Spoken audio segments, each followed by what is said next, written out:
What's up, you guys? Welcome back to Me TV Reviews. I am your host, Mo, and today we are discussing Power. Yes, Book 2, Ghost, Season 3, Episode 7, titled Deal or No Deal. Y'all, I hope everybody is having a wonderful week, whatever that may look like at this capacity, at this point in the week. It's just Tuesday, okay? We still got plenty of time to complain and gripe. So without further ado, let's go ahead and get into the episode. So we start the episode off with the Russians, y'all. They done came back in full force, okay? It is a gunfight.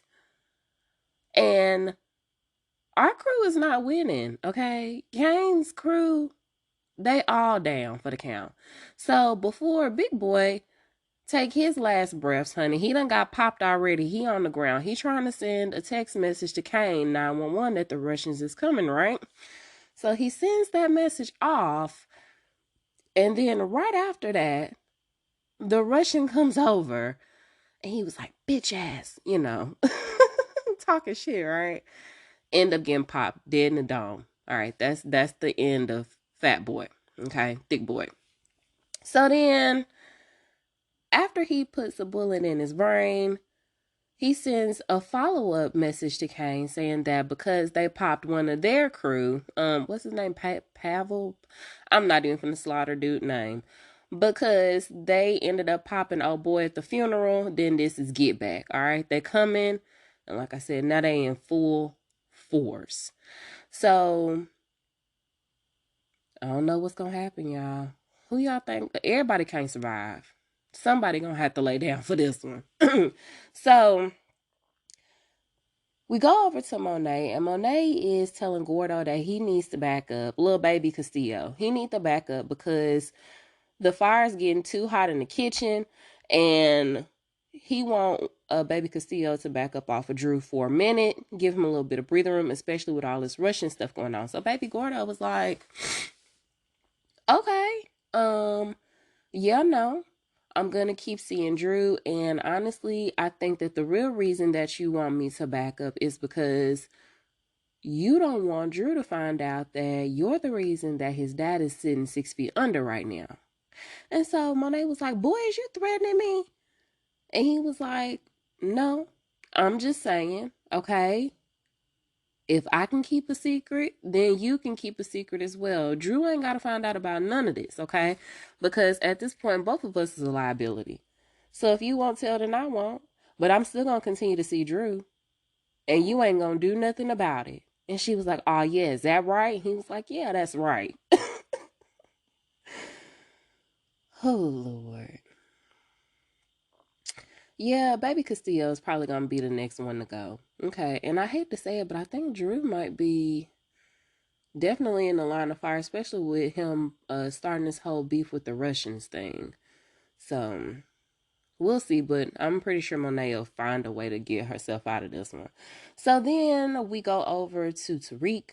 Tariq is calling Lauren to check and see if she can give him any type of information that the feds may have on him for this Rico case. And so she was like, why would I tell you that? And so he was like, I'm trying to get us back both to the place where we can both see our parents and our loved ones again. And so she was like, well, from what I done heard, you're a monster, Tariq, okay? You done kill people. You killed a cop. And so he was like, is the same person that told you that I was a monster, did they also tell you that the reason that my sister is dead, because she had said something about him being a monster. He was like, well, if I'm a monster, then I was made this way. And so she was like, well, you never take the blame for anything, as far as, being responsible for any type of destruction. You done got your sister killed, you done got me hurt, this, that, and the third. And he was like, did they tell you that the reason that my sister got killed was because a dirty cop killed her? Oh, okay. No, he didn't tell you that. So he was like, look, Lauren, I understand how you're feeling. Okay. I'm trying to get us back to where we can both be free. And so she was like, that's even more reason for us to go ahead and testify for the feds. And he was like, even if we did, you know, avoid a bullet for testifying, they just gonna end up putting us in WISEC after that. So we still wouldn't even be able to see our people after that. So no, that's not the way to go. Okay. Give me a little bit of time. See if you can give me some information involving, you know, the case or whatever, and I'll try to find a way out of this for both of us. And so she was like, Tariq, I don't know. I just don't trust you yet. And so he was like, well, I hope eventually, you know, I'm trying to make my way back to where you can trust me. So Tariq got some work to do. So then we see Lil Miss Kiki and Brayden. Okay, they getting it on. Kiki is getting her back blown in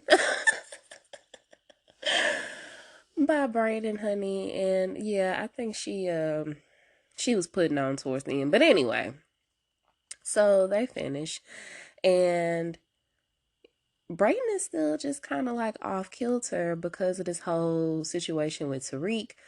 And she was like, okay, you know, why are you treating him like this? I thought that y'all was just like cool. He was like, yeah, Tariq is like my brother. And so she was like, is he your brother or your business partner? And so he was like, what are you talking about? She was like, fool, I know about Crash Coin. Okay. And so he was like, you know, trying to play it off. And she was like, you literally just told me to help y'all clean some dirty money. And so he was like, yeah, that's because my client doesn't like banks or whatever. And she was like, stop.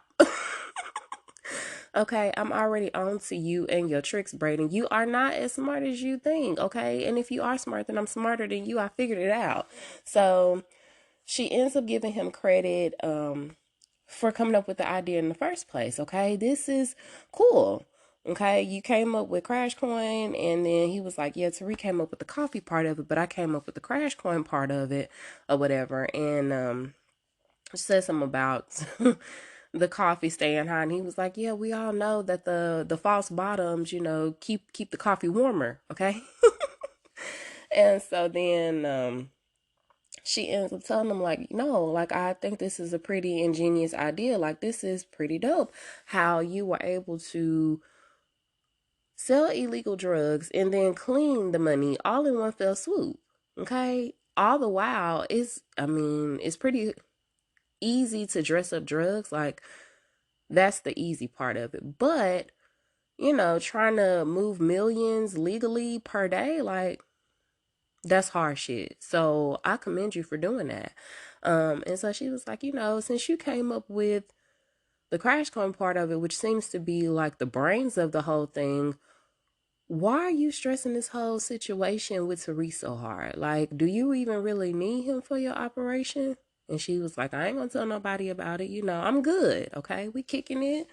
I'm getting my little kickback from this. Like, we good. So Kiki is all in at this point. Okay. So then, as they're having that conversation, of course, Brayden gets a text from Kane saying that there's an emergency meeting.